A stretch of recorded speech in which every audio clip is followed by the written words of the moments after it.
It is no secret that my favorite WotC era deck is Do the Wave. I love this jungle Wigglytuff, I love the archetype, so you may have been wondering why have I not done a Do the Wave E-card deck, seeing as there's a Do the Wave Wigglytuff in Skyridge. Well, if you read the card, it's pretty apparent Do the Wave has been heavily nerfed by coin flips! And there's another card in Skyridge that does the Do the Wave gimmick better.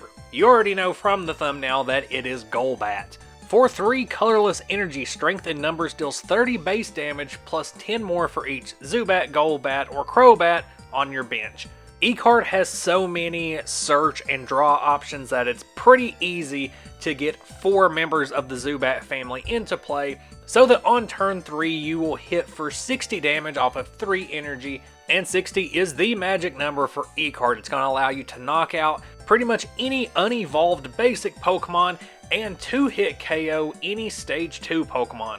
And Poison Soundwave isn't a bad turn 2 attack either. You flip a coin and either way you are issuing a special condition to your opponent. When Golbat is in danger of being knocked out, you can evolve up into Crobat to get the 20 HP boost and utilize that free retreat to get it safely onto the bench, or just swing for the fences with a double cross attack, which is going to do 40 damage times the number of heads you can flip off of 2 coins, but if both of them are tails, then the opposing Pokemon is confused and poisoned, so it's a pretty decent attack in itself, just not as consistent as Golbat's strength in numbers.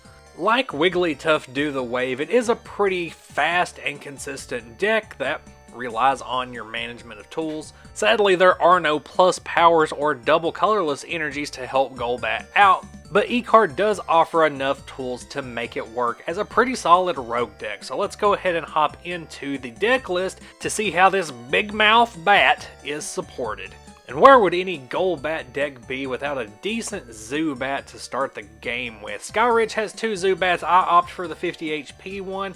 The other one has a 10 damage sniping attack for 1 energy, which is alright, I guess, but I really just like the safety of having 50 HP. Hopefully you're never having to use Poison Spray. By that point in the game, you certainly need to evolve up into Golbat and just use Poison Soundwave. It's just a better attack. And your Zubats don't really need to be in play for longer than a turn before evolving up into Golbat. Because Strength in Numbers costs 3 colorless energy, this is a splashable build, meaning that you could just stick it with any other archetype that you enjoy as long as you're still able to make the bench room for extra bat. That's not what we're doing here today with this build, but know that it is an option. Crobat's carry off Poke Power can be useful if you know that your opponent, has a stage 2 in their hand. They've just not been able to play it yet. You can go ahead and evolve up into Crobat just so you can hit that carry off Poke Power and put it back into their deck temporarily. Aside from the 4-4-2 Crobat line there,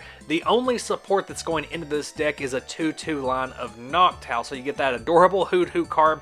Noctowl's Investigate power is going to let you look at your prizes to see if you've got any Zubat in there. Sometimes you end up getting a Noctowl into play before any type of search option that actually lets you rummage through your deck and see where your card counts are. So even if you are past that point, you already know where your Zubats are. I mean, they're either in your deck or your prize cards. You can still use Investigate to look at the top 2 cards of either player's deck, so you can look at your own and see what you're going to be top drawing, which will inform how you use your draw supporters, or look and see what your opponent's going to be top drawing as soon as you pass turn, which might also inform whether you decide to evolve up into Crobat and use its power to make your opponent shuffle their deck. Plus, Noctowl has free retreat, so that's really nifty for getting it out of the active position if you have to start the game with a Hoot. Because there's not a lot of Pokemon in this deck and there's only 2 lines of Pokemon, we're going to be utilizing the Ball Engine. So 3 copies of Apricorn Maker that are going to help you search out dual balls and fastballs depending on what Pokemon you're trying to find. Because they're basic trainer cards, you can just play as many as you have in hand on that turn just to thin out your deck before actually using a supporter card to search out whatever pieces you still need to find. For this particular build, we're running a full playset of Dual Ball, a full playset of Fast Ball, 3 copies of Master Ball, and 2 copies of Lure Ball. Dual, Fast, and Master are your search options. Lure Ball is there to keep Zubats out of your discard pile. You need them on the bench to keep a fully powered Strength in Numbers attack going. In addition to the Ball engine, we're going to be running a full playset of Pokemon Fan Club just to search out Zubats super quick. If the Ball engine hasn't found them for some reason, or if you just haven't gotten a Hoot yet and you want to get that onto the bench as quickly as possible so you can maybe take a peek at your prizes or start looking at the top of decks. 3 copies of Professor Elm's training method to ensure that you are getting those Golbats as quickly as possible. I feel like 3 copies is enough to ensure you get it in the early game, and you're not always going to need it. The Ball engine sometimes is just enough, and anything else is just deck thinning tools. With only 6 Pokemon in this deck, yeah, you're going to be mulliganing a lot, and that's why there's 3 copies of Copycat in here. Just if you're jealous of how many cards your opponent has in their hand, you're able to duplicate whatever they have.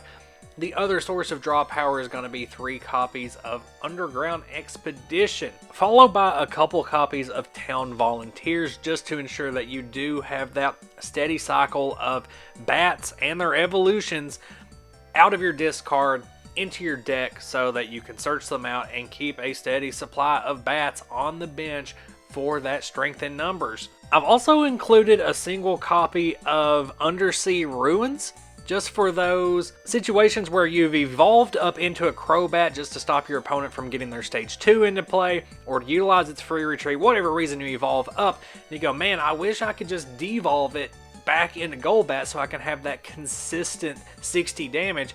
Well, Undersea Ruins gives you a chance at that. I guess Retro Energy could technically accomplish the same thing, but let's not overcomplicate things here. A full playset of Cyclone Energy so that you can try to force your opponent to bring out an underpowered or lower HP Pokemon that you're able to OHKO, or maybe just put them in a bad position by dragging it out into the open. Most E-card decks try to keep a full bench of support Pokemon and whatnot, so it's a little situational on how much benefit you can actually get, and the rest of the deck's going to be filled out with Grass Energy. If you want to optimize the speed of this deck, you can include Boost Energy so that you can actually attack with Strength in Numbers on turn 2. Or kind of keep it in hand as a surprise drop. You know, you're bringing a Golbat into play that has no energy attached to it. Your opponent's not expecting to get hit with 60 damage.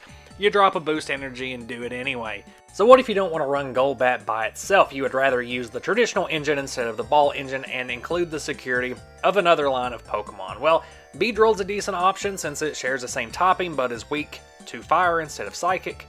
It also has free retreat, which would allow you to evolve up into Venom Spray in the active position and then immediately come to the bench to swap out for a Golbat, and can also utilize a bunch of different types of special energy since it only needs colorless to attack. I'm also a fan of the Vanilla Meganium that has some decent bulk to it and can just attack for damage. Very simple card, but can be good in grass decks. Umbreon can pair nicely with Crobat, just as an additional way to control what's in your opponent's hand and what they have available to play. But then it's not really a Golbat deck anymore, it's more of a hand control deck, and Golbat is second fiddle. But as always, I also want the community input. What is the best way to optimize Golbat? Or is it even worth it to run Golbat? Are there better Do the Wave-like decks? I appreciate you watching the video, for visiting the channel. If you want to support, then leave a like, maybe a comment on down there. Subscribe to the channel if you want to get more vintage Pokemon TCG content. Share it around if you know some friends that might like what I'm putting out there. I'll see you guys next video.